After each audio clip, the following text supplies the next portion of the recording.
Compass ওর ঘরে আছে, আমি ডেকে দিচ্ছি। কম্পাস, একবার নিচে এসো। আসলে কি বলুন তো, সেদিনকার পর তো আর ভালো করে কথা বলাই হলো না। তুমি আমায় ডাকছিলে মা? কাকিমণি?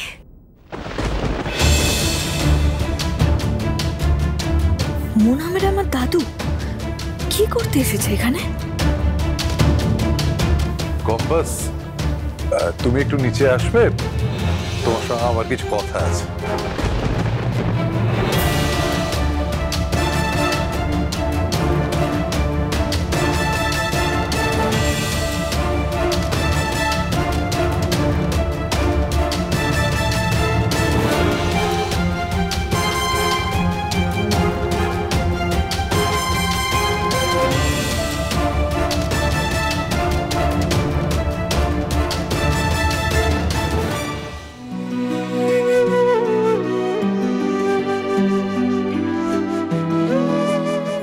কম্পাস তো নতুন বিয়ে হলো, তোকে আমি কিছু দিতে পারিনি মা, তাই ভাবলাম কি আজ কিছু উপহার নিয়ে আসি তোর জন্য, এবারে সবার জন্য।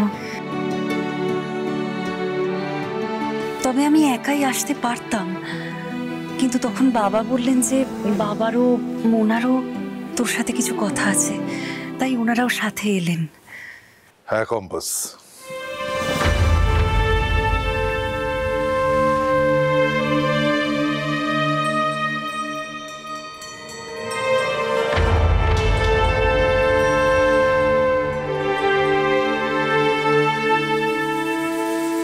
পারলে আমায় ক্ষমা করে দিও কম্পাস।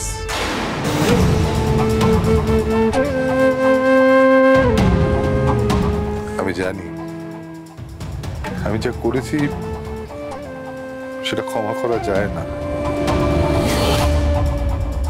তবে আমার অনেক বয়স হয়েছে, তো অভিজ্ঞতাও অনেক হয়েছে, তাই অতীতের দিকে যখন পেছন ফিরে দেখি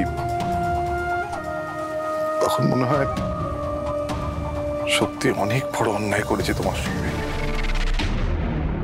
রাতারাতি বাবার এত রিয়েলাইজেশন হয়ে গেল? কই, বাবা তো এত কনসিডারেট ছিলেন না। মা, কে এসেছে গো? অনেকক্ষণ থেকে শুনছি।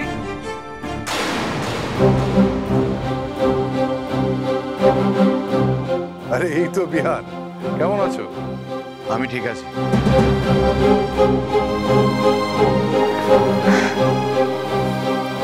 কম্পাস,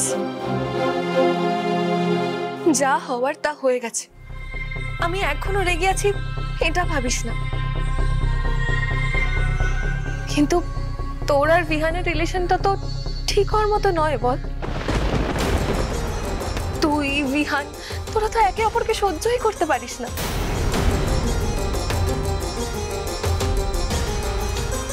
আর তুই তো ভালো করেই জানিস যে বিহান আমাকেই ভালোবাসে।